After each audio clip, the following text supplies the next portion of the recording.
ভাইরা আমার, এজন্য আল্লাহ তাআলা বলছেন এরা হচ্ছে এই লোক রাজনীতির ময়দানে, কিসের ময়দানে?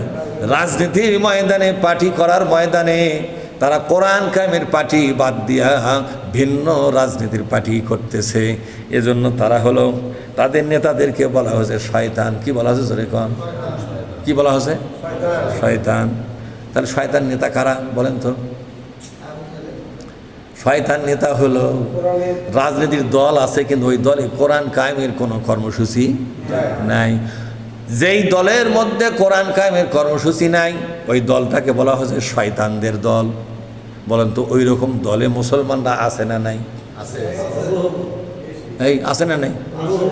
পিছনে যাই আছে, কি নাম? রশিদ। হ্যাঁ রশিদ ভাই বলেন, আছে না নাই?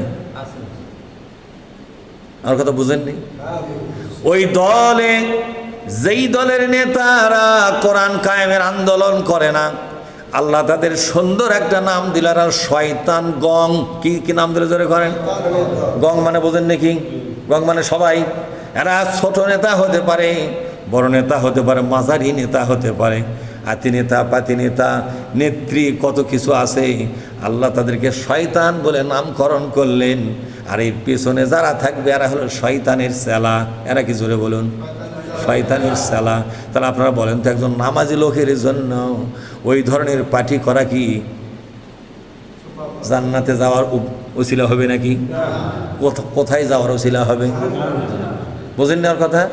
জাহান্নামে যাওয়ার ওসিলা হবে। তাহলে আমাদের তাফসীর কি বেশিরভাগ লোক শুনবে? শুনবে? যে তাফসীর তাকে ওই নেতা বর্জন করাচ্ছে, যে তাফসীর তাকে ওই ধরনের জঘন্য রাজনীতি ছাড়াচ্ছে, এ তাফসীর আমাদের দরকার নাই। কথা ঠিক না বে ঠিক?